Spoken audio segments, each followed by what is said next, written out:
So guys, so that's your skateboard. You are out and about and all of a sudden it's raining.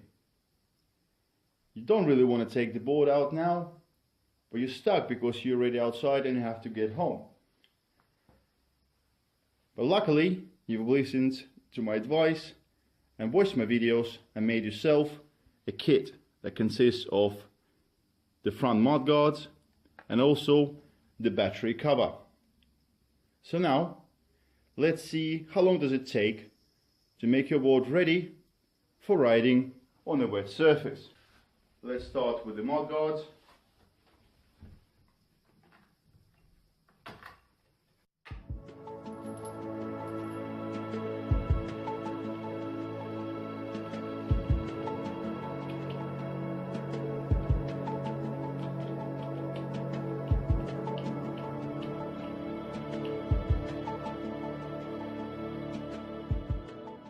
The mud guards are now on. Now let's protect the battery and electronics. Put the cover over the extended bolts,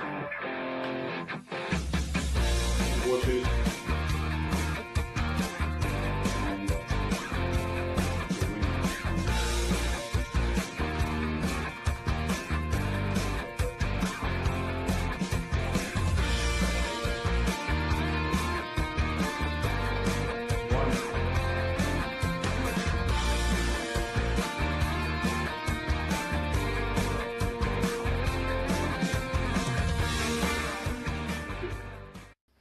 done. Hello guys and welcome back to my channel. Pavel here, and another very useful do-it-yourself serious video. What you see in the front of you is my prototype of the mud guards for the front trucks.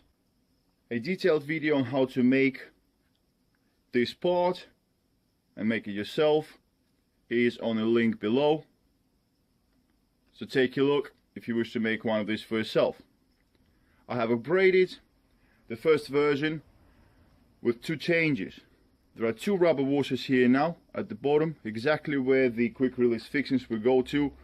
These rubber washers help with vibration and the nuts do not rattle off and become loose. Works really good. Second change is what I've done is extended the screws on the board even further.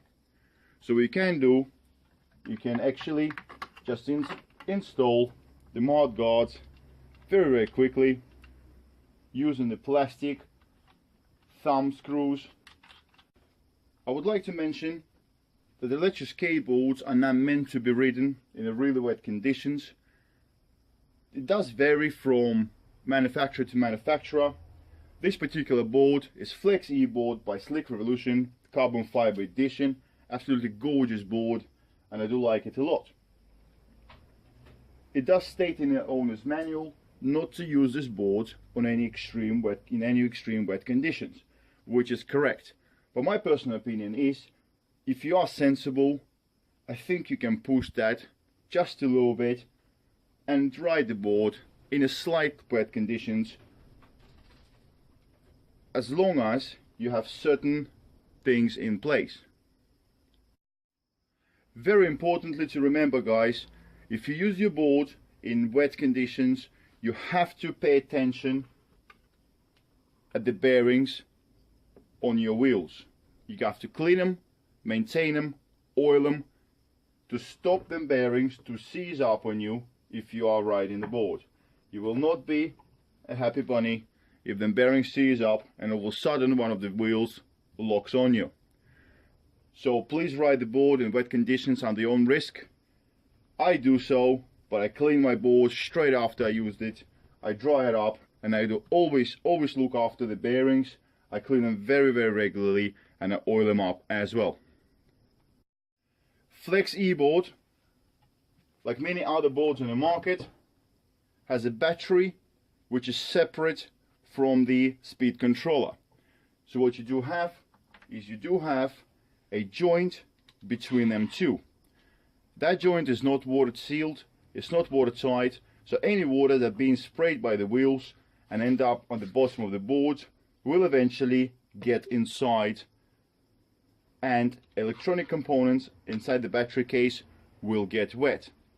I will take the battery off now and I will show you how does it look like inside. The battery is now off. It took me only 5 minutes to do so because I do have prototype fixings installed on my board. Those are my prototype fixings that I came up with to take the battery off your board quicker and easier. I'm going to leave the link to the video in the description below, so check it out if you want to. So as you can see, there's quite a lot of electronic components and boards and everything else, electronic boards in here. And this is the joint that I was telling you about. It's not weather tight, so water will eventually get in here and you will be in trouble. So what we need to do, in addition to the mud guards, we need to protect this area here where all the electronic components are and the connection between the battery and the speed controller. We also have the USB outlet here and the charging port, so as the on and off button and the battery tester. The original idea of this protector here belongs to Mr. Byron Phillips. He's a member of Slick Revolution Owners Club on Facebook, and that's where I saw the idea for the first time. I'm going to develop his idea further. I'm using completely different material and design will be slightly different, but idea belongs to him, so Mr. Byron, thank you very much.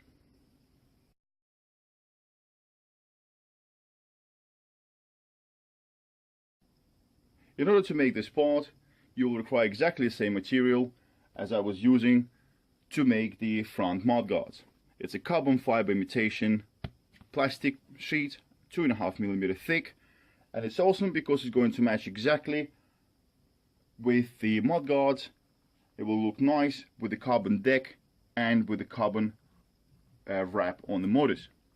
So the first step, what you need to do is you need to cut 49.2mm of the A4 size sheet of this plastic.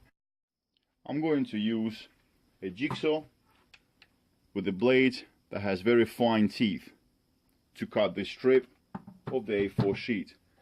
Please use safety goggles every time you use power tools. So after you have cut the piece off, what you need to do is clean up the edges on the larger piece that you're going to use. You can take the corners out if you want to, or leave it sharp, is up to you. I'm going to be using the grinder to do this job, but you can also use a normal file.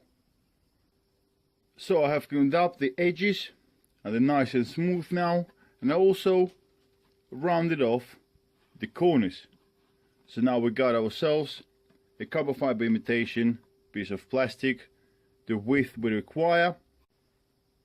The idea is that this plastic sheet will cover our motors and also will cover all the electronics.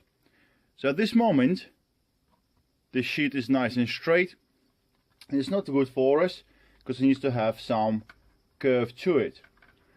So what I'm doing is right now, you need to line up this sheet pretty much about 5mm past the belt covers, because if you go any further it will start rubbing on the belts. So you line it up and roughly see for yourself at which point the bend on the plastic sheet needs to be introduced. So I did mark roughly where I think the bend needs to be introduced to the sheet. I'm going to use the heat gun to bend this plastic.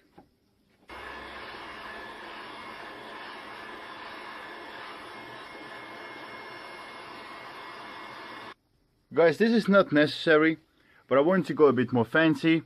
I want to introduce another little curve at the tip here.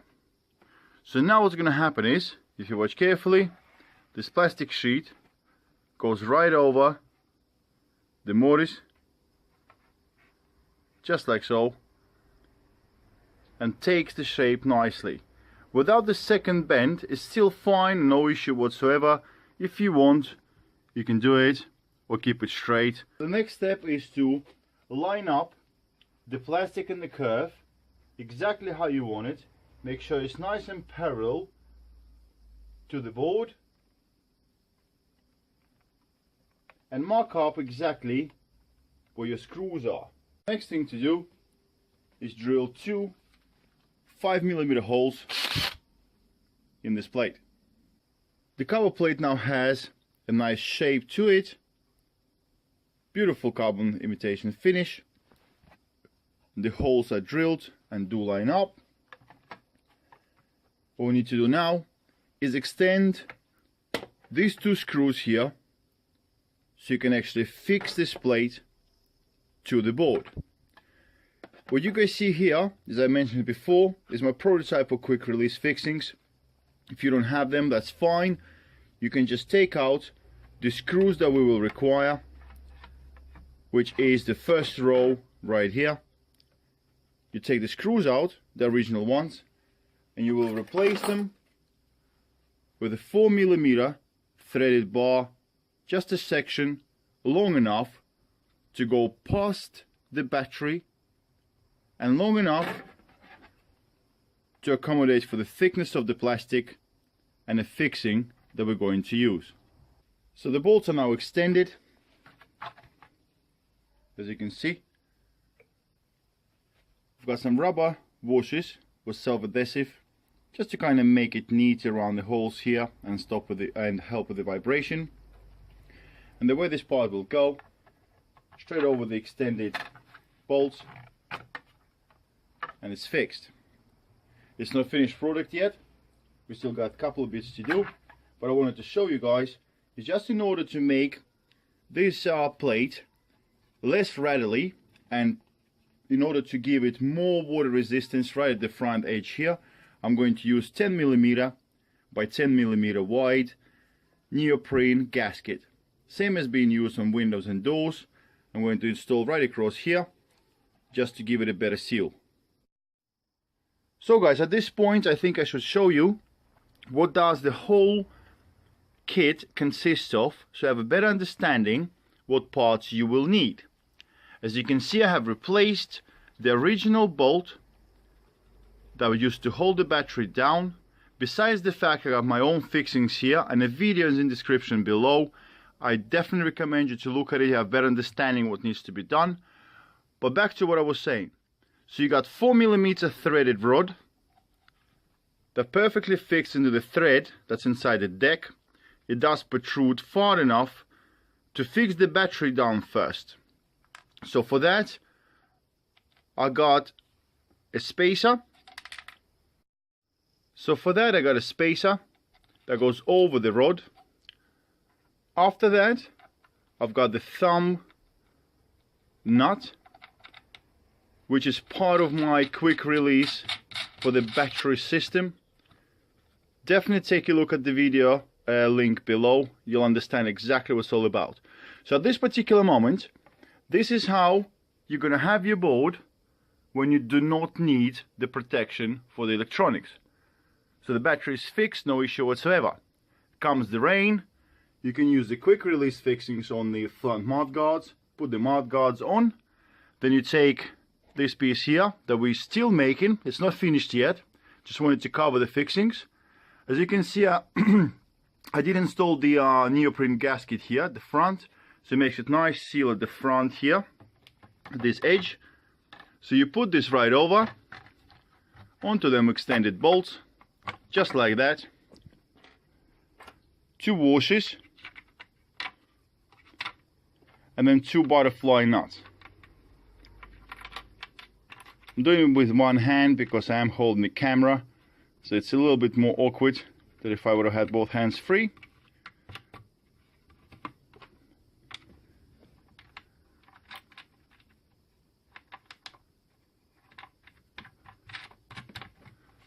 And this is the way the plate gets fixed down to the board. So it is nice and secure. You don't need any tools. And you got weather seal at the front here. So there's no water definitely getting here, no water whatsoever. And any splashes from the wheels will reflect away from any electronics you got underneath the plate, and actually the motors as well. Nice and free, nothing is rubbing. Good so far. So guys, the protector is pretty much done. The only problem we've got now is that we cannot get to the power switch or anything else underneath this plate. It looks awesome, but at the moment not very practical. But I do have a solution for this. So guys, after a bit of drilling and cutting and shaving and filing, what we've got now are the coals cut out through the plate, and now you can definitely reach all the components. Don't worry guys, if you are interested in making one of these, which you can for yourself, no problem whatsoever, I will have a template at the end of the video. There'll be a photo of this plate with all the dimensions required. So, we've got the plate, we've got the weather seal, we've got all the holes drilled, everything is cut out. The only issue is now you're probably asking yourself, what's the point making the cover that's supposed to protect everything and drilling holes through it? Well, I have an idea for this. We're going to weather seal these holes right now. So in order to water seal these holes, I have purchased on eBay a thin see-through silicone. This silicone is also heat resistant, so it's okay for it to be near the warm speed controller, not a problem whatsoever. So what we're going to do is we're going to glue this silicone the back of this plate, just like that. I already have marked out for myself the piece that I'm going to have to cut out. Guys, not every glue works on this fire rated silicone and this plastic. Because I'm making this video while I'm making the prototype, I tried to use the hot glue gun. It did not work. I tried to use a super adhesive that wouldn't help it. That did not work either. So at the moment I'm using the Gorilla super glue. So I'm doing a little test piece just to see if it's going to stick. So I recommend to do the same, guys. When you are making this part, just have, same as I do, the offcut of the plastic you had and a little offcut of the silicone, and try sticking it and see if it actually does hold. Seems like Gorilla Super Glue is actually sticking it down. It's still fresh, so it's peeling off, but it seems like it's doing the job okay. So guys, the Gorilla Super Glue did work, and the silicone is now attached to the plate. So we have now the cutouts for all our switches and everything else, which are now fully waterproof. So let's install this cover onto the board. So we're taking the cover right over the extended bolts, 2 washers, and the butterfly nuts. The protector is now on, looks awesome, and the best part is you can get to the switches. You can actually check your battery without taking the cover off. We've got the kit installed on the board. I really hope you liked the video. If you did, please thumbs up, hit that like button, or subscribe. That's gonna be easier if you guys want to see any future videos that I will be coming up with. But anyway, hopefully this will help you to stay on the road for longer and enjoy the awesomeness of electrical skateboards. All the best and safe riding.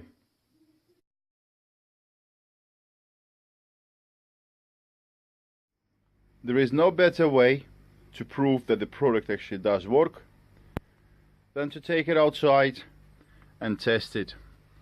So here we go, guys. Just got back from a quick ride. The board is quite wet and dirty. Nothing dangerous, but still. As you can see, all the water is on the cover plate. Let's take the plate off and see if it is doing its job. So the fixings are off. Let's remove the plate. And as you can see, nice and dry. Even the motors are nice and dry as well. Wet, dry.